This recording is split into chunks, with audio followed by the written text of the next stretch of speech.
Les puits de carbone. Alors à propos de cette carte, le truc c'est qu'il faut montrer qu'elle est en lien avec la carte numéro 7. Elles se mettent les deux bord à bord et ça fait un seul et même graphique. Donc avec tes participants, il ne faut pas leur donner le truc tout de suite non plus. Tu leur montres la carte numéro 12 des puits de carbone et là tu leur dis regardez, il y a un truc bizarre sur cette carte. Normalement ils vont réaliser qu'il y a une légende qui est écrite à l'envers. Et tu leur réponds, eh bien oui, c'est écrit à l'envers et c'est une énigme à résoudre et la réponse est quelque part sur la table. Voilà, il ne faut pas leur donner trop vite la réponse, plus ils mettent de temps à trouver et plus ils seront contents de trouver. Une fois qu'on a réuni les deux cartes bord à bord, là tu peux leur expliquer ce à quoi correspond ce graphique. C'est un graphique qui nous dit d'où vient le CO2 et où il va.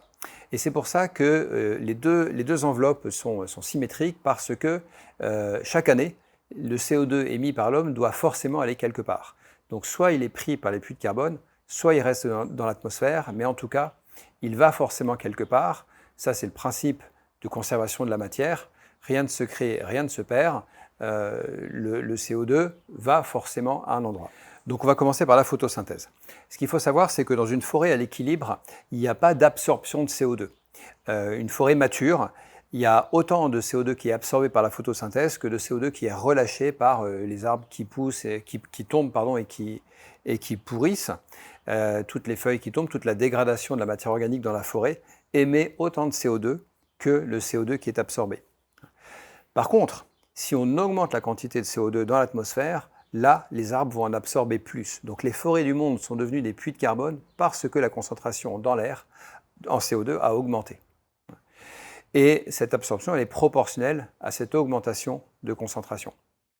L'océan maintenant, l'océan c'est un peu pareil. La concentration en CO2 a augmenté. Or, l'océan, il était en équilibre avec l'atmosphère depuis 10 000 ans. Ça fait 10 000 ans que la concentration en CO2 est relativement stable dans l'air. Et il y avait un équilibre chimique entre la concentration atmosphérique et la concentration du CO2 qui est dissous dans l'eau. Si on augmente la concentration dans l'air, le CO2 va se dissoudre dans l'océan et occasionner l'acidification dont on parlera dans une carte prochainement. Donc ce qu'il faut retenir dans cette histoire, c'est que, en vrai, l'absorption des puits de carbone, elle n'est pas directement proportionnelle à nos émissions. Elle correspond à un quart et un quart de nos émissions, mais ce n'est pas structurellement proportionnel à ça. L'absorption par les puits de carbone, elle est proportionnelle à la variation récente de la concentration en CO2. Donc c'est l'écart entre la concentration pré-industrielle et aujourd'hui, cet écart-là, ce déséquilibre-là de la concentration en CO2 est la cause de l'absorption par les puits de carbone. Et donc cette absorption elle est proportionnelle à ça. Si demain on divisait par deux nos émissions de CO2, l'absorption elle serait la même à peu près dans la continuité, elle serait la même en valeur absolue.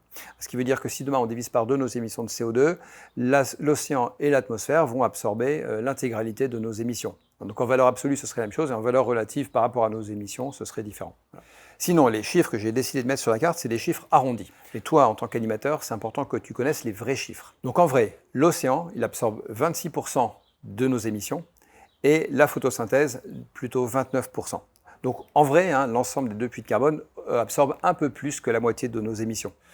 Donc pour conclure sur cette carte des puits de carbone, en amont, on la colle avec la carte des émissions de CO2 et en aval, on va vers l'acidification de l'océan et la concentration dans l'atmosphère. Il n'y a pas de carte qui correspond à la photosynthèse parce qu'on a estimé que ce n'était pas indispensable.